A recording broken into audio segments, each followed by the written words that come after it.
¿Alguna vez te has preguntado qué pasa con el cuerpo de un hombre justo después de que muere? No con su alma, no con su espíritu, sino con su carne, sus huesos, la materia que durante décadas cargó las batallas, los desiertos, las revelaciones. Para la mayoría de nosotros esa pregunta ni siquiera existe. El cuerpo muere, se entierra, regresa al polvo. Fin de la historia. Pero hay una muerte en la Biblia que no siguió ese guión. Una muerte que provocó algo tan insólito, tan perturbador, que incluso la Escritura la menciona apenas con un susurro, como si las palabras no fueran suficientes para contener lo que ocurrió. Imagina la escena. El sol está cayendo sobre las montañas de Moab. El viento trae consigo el olor del desierto, esa mezcla de polvo seco y tierra caliente que Moisés había conocido durante 4 décadas de caminata. Y él está allí, de pie sobre el monte Nebo, mirando desde lejos la tierra que nunca pisaría. Sus ojos, dice el texto, aún no se habían apagado. Su vigor no había cedido. Pero su tiempo había llegado. Y en ese momento, entre el último suspiro de un profeta y el silencio absoluto del monte, algo ocurrió que ningún hombre vio, que ninguna crónica humana registró. Algo que solo un versículo en toda la Escritura menciona de pasada, casi como si fuera un secreto que casi escapa por descuido. El arcángel Miguel tuvo que enfrentarse cara a cara con el mismísimo Satanás. Y el motivo de ese enfrentamiento no fue una batalla por un alma, no fue una guerra por el destino de una nación. Fue por un cuerpo. El cuerpo de Moisés. ¿Por qué? ¿Qué podría querer el príncipe de las tinieblas con los restos mortales de un profeta ya muerto? ¿Qué plan, qué propósito, qué maquinación oscura lo empujó a desafiar al capitán del ejército celestial por algo que parecería no tener ya ningún valor? Quédate hasta el final, porque lo que estás a punto de descubrir no es solo historia bíblica. Es una ventana abierta a la guerra invisible que se libra por el legado de los escogidos de Dios. Para entender el peso de lo que ocurrió en ese monte, tenemos que ir atrás. Muy atrás. Porque Moisés no era un personaje secundario de las Escrituras. Era el eje sobre el cual giró la historia entera de un pueblo. Hijo adoptivo del faraón, fugitivo del desierto, pastor de ovejas ajenas, hombre marcado por el fracaso de su propio impulso. Y sin embargo, Dios lo buscó en la soledad de Madián, lo llamó desde una zarza que ardía sin consumirse, y le encomendó la misión más imposible de la historia humana. Ve y saca a mi pueblo de Egipto. Y lo hizo. No sin miedo. No sin dudas. No sin momentos de quiebre y de cansancio profundo. Pero lo hizo. 10 plagas que sacudieron el poder más grande del mundo antiguo. Una columna de fuego que guió de noche. Un mar abierto por el viento del Señor. 40 años de maná cayendo del cielo, de agua brotando de la roca, de presencia divina en forma de nube sobre el campamento. Y en todo ese tiempo, Moisés no era solo el líder del pueblo. Era el mediador, el amigo, el hombre que entraba en la tienda del encuentro y salía con el rostro tan lleno de gloria que tenía que cubrirlo con un velo para no deslumbrar a los demás. Dios mismo lo describió de una manera que no usó para ningún otro profeta, cara a cara, como habla un hombre con su amigo. ¿Puedes imaginar lo que significa eso? No en visión, no en sueño, no en símbolo. Directamente. En la intimidad de lo eterno. Y aún así, este hombre que caminó con Dios como ningún otro, terminó sus días en lo alto de un monte solitario, sin que nadie lo acompañara, sin que una mano humana tocara la suya en el último instante. Porque Dios tenía un plan que iba mucho más allá del final visible de Moisés. Y ese plan comenzaba precisamente en el momento en que todo parecía terminar. ¿Tú crees que alguien que caminó así con Dios podría simplemente desaparecer sin dejar una historia que aún sigue hablando? Piénsalo. ¿Qué crees que sintió Moisés en ese último momento sobre el monte Nebo, mirando la tierra prometida desde lejos, sabiendo que no cruzaría? Déjame tu respuesta en los comentarios, porque esa pregunta toca algo muy profundo en el corazón de todos los que alguna vez hemos esperado una promesa que no llega en nuestro tiempo. El monte Nebo, conocido también como el monte Pisgah, se eleva sobre las llanuras de Moab con una vista que en días claros permite ver el valle del Jordán, los contornos lejanos de Jericó, las laderas verdes de la tierra prometida. Era un lugar de despedida perfecta. Y Dios lo eligió con intención. Porque la muerte de Moisés no fue un accidente, no fue una tragedia inesperada. Fue una transición ordenada, solemne, envuelta en el silencio de lo sagrado. El libro de Deuteronomio lo narra con una sobriedad que duele. Moisés subió al monte Nebo, a la cima del Pisgah. El Señor le mostró toda la tierra. Y le dijo, esta es la tierra que prometí a Abraham, a Isaac y a Jacob. Te la he dejado ver con tus ojos, pero no cruzarás allí. Y Moisés, siervo del Señor, murió allí en la tierra de Moab. Y él lo sepultó en el valle. Nadie más. Y nadie sabe hasta hoy dónde está su sepultura. Nadie sabe. 3 palabras que esconden un misterio de proporciones cósmicas. El hombre más cercano a Dios en toda la historia del Antiguo Testamento fue enterrado en secreto, en un lugar que nadie conoce, por manos que no eran humanas. Dios mismo se inclinó sobre la tierra de Moab y ocultó a su amigo. ¿Por qué tanto secreto? ¿Por qué no un funeral digno, rodeado del pueblo que él había guiado durante 40 años? ¿Por qué no una tumba marcada que los sacerdotes pudieran custodiar, que los peregrinos pudieran visitar, que las generaciones futuras pudieran venerar? Deuteronomio 34 no da una razón explícita. Pero hay algo en esa ausencia que habla más fuerte que cualquier explicación. Israel era un pueblo que conocía muy bien la tentación de los ídolos. No una vez, no dos, sino generación tras generación habían caído en la adoración de lo visible, lo tangible, lo que se puede tocar y encerrar. El becerro de oro en el desierto. Los Baales de Canaán. Los ídolos que los reyes introdujeron en el templo. Si existiera una tumba conocida del hombre que partió el mar, del profeta que recibió la ley en el Sinaí, del libertador de Egipto, ¿cuánto tiempo habría pasado antes de que esa tumba se convirtiera en altar? ¿Antes de que el polvo de Moisés fuera más adorado que el Dios de Moisés? Dios lo sabía. Y lo protegió. Protegió el legado de su siervo. Pero sobre todo, protegió a su pueblo de su propia fragilidad humana. El entierro invisible fue, en sí mismo, un acto de misericordia. Pero hay otro personaje en esta historia. Uno que también lo sabía. Y que quería exactamente lo contrario. La epístola de Judas, una carta breve, casi olvidada entre los últimos escritos del Nuevo Testamento, contiene un versículo que ha dejado a los teólogos perplejos durante siglos. Un solo verso, sin contexto extendido, sin explicación previa, sin desarrollo posterior. Solo una imagen lanzada al lector como un rayo en la oscuridad. Pero cuando el arcángel Miguel contendía con el diablo, disputando con él por el cuerpo de Moisés, no se atrevió a proferir juicio de maldición contra él, sino que dijo, el Señor te reprenda. Judas 1:9. Lee eso otra vez. Tómate un segundo. Porque lo que ese versículo describe no es una escena menor. Es una confrontación entre dos de las criaturas más poderosas del universo, sobre el cuerpo sin vida de un profeta, en algún punto escondido de las montañas de Moab. Y ese enfrentamiento fue lo bastante real, lo bastante significativo, como para ser preservado en el corazón del texto sagrado. ¿Te imaginas ese momento? Satanás, el acusador eterno, parado frente al cuerpo de Moisés, con un argumento en la boca y una estrategia en mente. Y Miguel, el arcángel comandante, el gran príncipe que en el libro de Daniel aparece como el defensor del pueblo de Dios, descendiendo no como mensajero sino como guerrero, con una misión clara, no dejar ese cuerpo en manos equivocadas.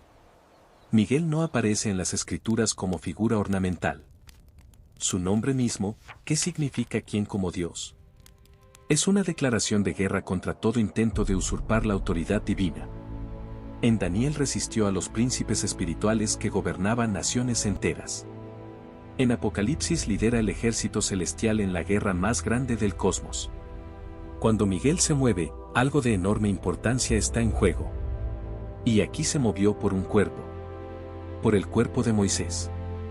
Ahora viene la pregunta que lo cambia todo, ¿cuál era el argumento de Satanás? Porque Satanás no actúa sin lógica. Es el acusador, el fiscal eterno, el que encuentra las grietas en el mármol de la santidad humana y las usa para construir casos impecables. Y Moisés, aunque profeta, aunque íntimo de Dios, no estaba exento de caída. En el desierto de Sin, cuando el pueblo exigió agua por enésima vez y la paciencia de Moisés llegó a su límite, Dios le dijo que hablara a la roca. Pero Moisés, agotado y furioso, tomó su vara y golpeó la roca 2 veces. El agua salió. Pero Dios le dijo, por cuanto no creíste en mí para santificarme ante los hijos de Israel, no entrarás en la tierra prometida. Un solo momento de ira. Un gesto de impaciencia. Y fue suficiente para que una puerta enorme se cerrara. Satanás conocía ese momento. Lo había guardado. Y ahora, frente al cuerpo inerte del profeta, lo usaba. Este hombre pecó, decía. Este hombre cayó. La muerte es el salario del pecado. Por tanto, este cuerpo me pertenece. La lógica es torcida, pero tiene una forma que el enemigo maneja con maestría. Porque Satanás no siempre miente con mentiras directas. A veces usa verdades a medias para construir falsedades completas. Sí, Moisés pecó. Sí, la muerte entró por el pecado. Pero la conclusión, que ese cuerpo le pertenecía al enemigo, era exactamente donde la lógica se rompía. Porque la misericordia de Dios no opera según las reglas del acusador. Opera según la gracia que redime lo que la ley condena. ¿Y tú? ¿Hay voces en tu vida que usan tus errores pasados como argumento para decirte que tu historia ya no tiene valor? ¿Que lo que fallaste te descalifica para lo que Dios prometió? Eso no es la voz del cielo. Eso es exactamente el mismo argumento que Satanás usó frente al cuerpo de Moisés. Y recibió la misma respuesta que recibirá en tu caso, el Señor te reprenda. Pero había algo más en la ambición de Satanás. Algo más calculado, más largo en su visión. Piensa en lo que habría ocurrido si hubiera obtenido ese cuerpo. No para destruirlo, sino para revelarlo. Para exponerlo. Para dejar que Israel lo encontrara. Imagina a los sacerdotes llegando al valle de Moab, encontrando los restos del profeta más grande de su historia. Imagina el santuario que habrían construido en ese lugar. Los altares. Las peregrinaciones. Las doctrinas que habrían surgido de ese polvo sagrado. No habrían necesitado becerros de oro. Tendrían algo mucho más poderoso, el cuerpo del hombre que habló con Dios. El peligro de la idolatría no siempre viene en forma pagana. A veces viene vestida de devoción auténtica, de amor real, de memoria genuina. Y esa es su versión más peligrosa, porque es la más difícil de reconocer. Adorar al siervo en lugar del Señor. Venerar la vasija y olvidar al alfarero. Satanás no necesitaba destruir la fe de Israel con violencia. Le bastaba con desplazarla. Con redirigirla. Con convertir la devoción al Dios invisible en adoración al profeta visible. Siglos después habrían construido templos sobre esa tumba. Habrían dividido reinos para controlar el acceso a ese lugar sagrado. Habrían librado guerras no por justicia, sino por la posesión de ese sepulcro. Y Moisés, el hombre que toda su vida señaló hacia Dios, se habría convertido en el mayor obstáculo para encontrarlo. Eso era lo que Satanás veía. No un cadáver. Un instrumento de distorsión generacional. Ahora detente en algo que muchos pasan por alto en este relato. La respuesta de Miguel. El arcángel no gritó. No maldijo. No desplegó su poder en una exhibición de fuerza que aplastara al adversario. El comandante del ejército de Dios, el ser que resistió a los príncipes espirituales de Persia, simplemente dijo 4 palabras: el Señor te reprenda. Eso es todo. Y sin embargo, fueron suficientes. ¿Por qué no usó su propia autoridad? ¿Por qué no pronunció condena con su propio poder? Porque Miguel entendía algo que nosotros a veces olvidamos en medio de nuestras propias batallas: la autoridad en la guerra espiritual no es nuestra para ejercer a placer. Es delegada. Viene de aquel que envía, no de quien va. Y la victoria no depende de la intensidad de nuestra fuerza, sino del reconocimiento de quién es el verdadero Señor del campo de batalla. Miguel no venció a Satanás con poderío. Lo venció con obediencia, con precisión y con la autoridad del nombre de Dios. No hubo drama. No hubo estruendo. Solo una palabra que contenía todo el peso del cielo, y fue suficiente para silenciar la disputa. Hay una enseñanza aquí que no podemos perder. En tus propias batallas invisibles, cuando el enemigo trae acusaciones que parecen tener lógica aplastante, cuando el pasado se convierte en argumento contra tu futuro, la respuesta no es defenderte con tus propios méritos. Es señalar hacia arriba. El Señor te reprenda. Porque la guerra no es tuya. Es de Él. Y aquí la historia da un giro que nadie que escucha solo el primer capítulo podría anticipar. Si todo terminara con el cuerpo de Moisés escondido en un valle anónimo de Moab, podríamos decir que fue una historia de protección. Dios guardó a su siervo del abuso del enemigo. Fin. Pero la Biblia no cierra el expediente de Moisés en Deuteronomio 34. Porque siglos después, en la cima de un monte completamente diferente, Moisés volvió a aparecer. El monte de la Transfiguración. Jesús había subido con Pedro, Santiago y Juan. Y mientras oraba, algo ocurrió que ninguna pintura ni descripción humana ha logrado capturar plenamente. Su rostro resplandeció como el sol. Sus vestiduras se volvieron blancas como la luz misma. Y de repente, 2 hombres estaban con él. Los discípulos los reconocieron sin duda, eran Moisés y Elías. No como sombras. No como visiones borrosas. Con presencia, con identidad, con voz. Conversando con Jesús.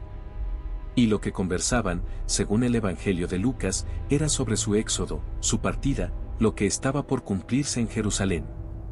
El hombre que había liderado el primer éxodo de la historia, la salida de Egipto, estaba dialogando con el autor del nuevo éxodo, la salida del pecado y la muerte.